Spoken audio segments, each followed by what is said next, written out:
today I wanted to work on lesson 4, getting closer to changing some chords, and we will then show you how to get through a song when your fingers can kind of move around a bit.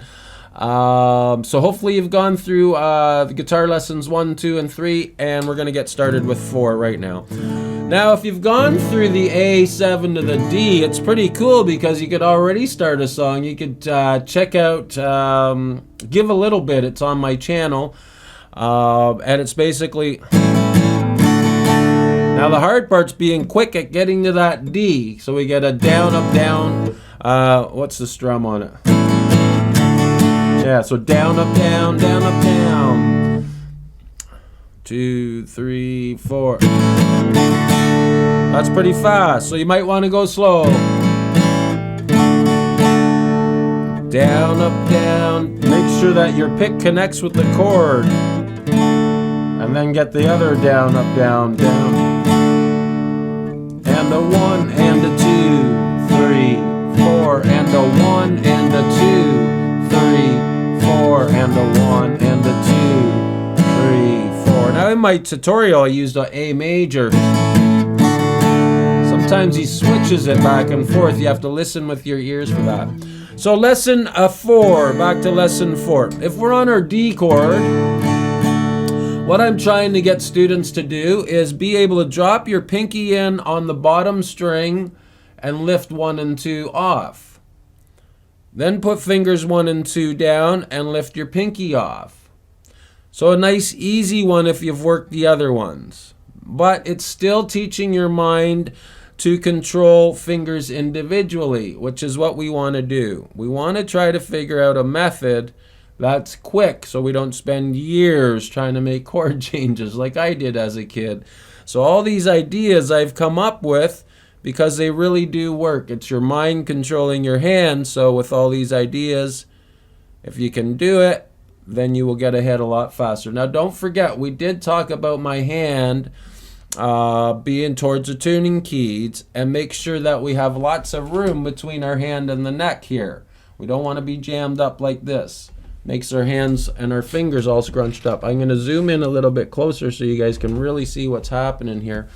All right, so now I want you to be able to lift, maybe even just lift off 1 and 2 and place them back down. Good. If you can do that, that's a good exercise too. Now don't forget 1 and 2, finger 1's on string 3 and finger 2's on the bottom string, string 1. We always count from the bottom up. 1, 2, 3, 4, 5, 6. Now what I see as an instructor since 1997 is a lot of this stuff coming in. A lot of this stuff coming in. And people really trying hard to press and they can't get the sound. I get it. Make sure that you get a half decent guitar. You want something that's going to be easy to play so that you don't have to press down so hard. I recommend electrics to start to most of my students. It's a lot easier to push the strings down and then you can slowly build calluses. Cheap electrics are really good to start with, somewhere around the 220 mark. Acoustics are really tough to get your strings pushed if you have sensitive fingertips, so you might want to move to an electric for a bit. If you're going to use an acoustic, make sure you get a really, really good one. And if you find it hard pressing here, maybe put a capo up here and try all these exercises up here. But still remember you have to skip a fret because then the tension isn't as much from here to there to have to push. It doesn't feel like much to me because I've been working with my hand since I was 8. So I got lots of muscle in my hand, lots of build up here, and my calluses are very thick. So I just touch a string and I get the sound. All right? So don't think it's you or you can't play a guitar. Anybody can play a guitar. You just need the right method and the right ideas. So again, my hand is closer to my tuning keys back here, but I'm not doing this and bringing my hand. I still have my wrist down, so make sure that you have a bend in your wrist. And now everybody thinks this is easy when I first show them until they try it. So now we're going to try to put our pinky down and lift off 1 and 2.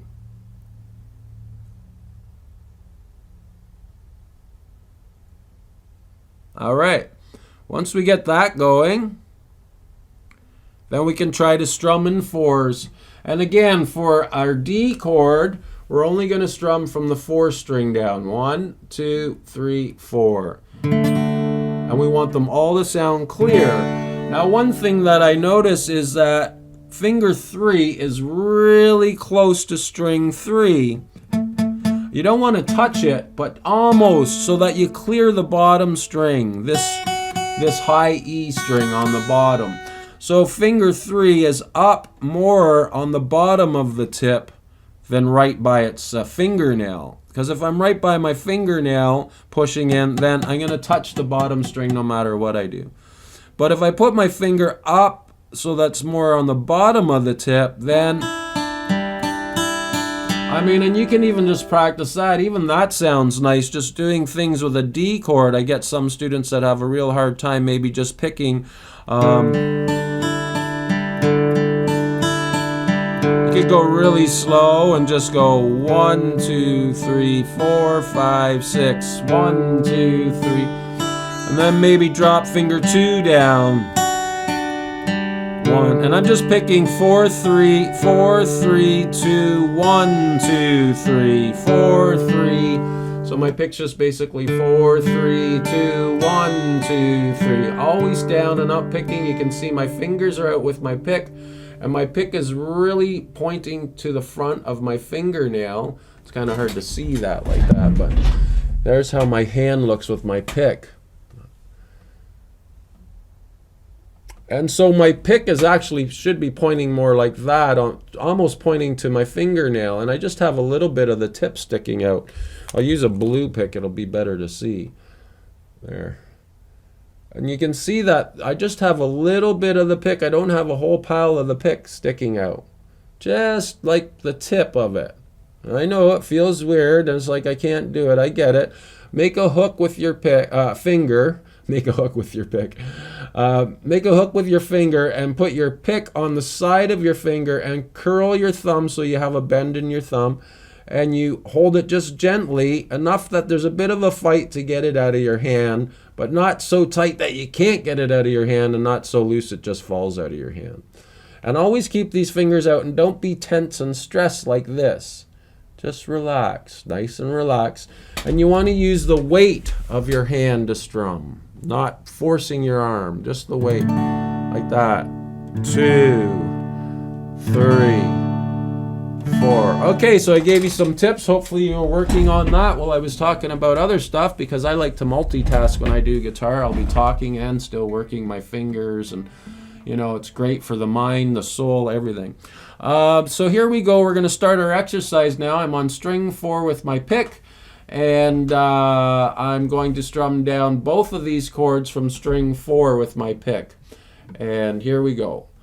1, 2, 3. Maybe what I'll do is a count in first. 1, 2, 3, 4, and 1, 2, 3, 4. Another 4. 1. That way we're building strength in our hand. 2, 3, 4, pinky down. 1, and 1 and 2 come off. 2, 3, 4, 1 and 2 going down. Well, pinky comes off after this set of 4. 2, 3, 4, and now 1 and 2. 1. Now what I want you to be doing while you're counting is thinking about your G chord. 3, 4. This is our D chord. 1. Now you're thinking about your G chord with your pinky. 2, 3. Getting ready after 4. 4 and 1. You want to take that pinky down just after you say and. 3, 4, 1, 2, 3, 4, and 1, 2. I'm thinking about G again. 3, 4, 1. 1. Getting my pinky ready right over that string. 2, 3. Getting ready. 4 and 1. Now I'm thinking about my D chord. 2, 3. Getting fingers 1 and 2 ready. 4, 1. Getting ready. 2, 3, 4, and 1. Now that would be how you get through that change. So this is exercise guitar lesson 4 for beginners, and then we're going to have 5 where we get to a full G chord, where we're going to be able to go from that to that. One of the hardest chords students have, G, trying to get to G. So great. I hope all these exercises are helping you. Please click on the subscribe button and click on the bell so you get notified when I post more lessons on guitar.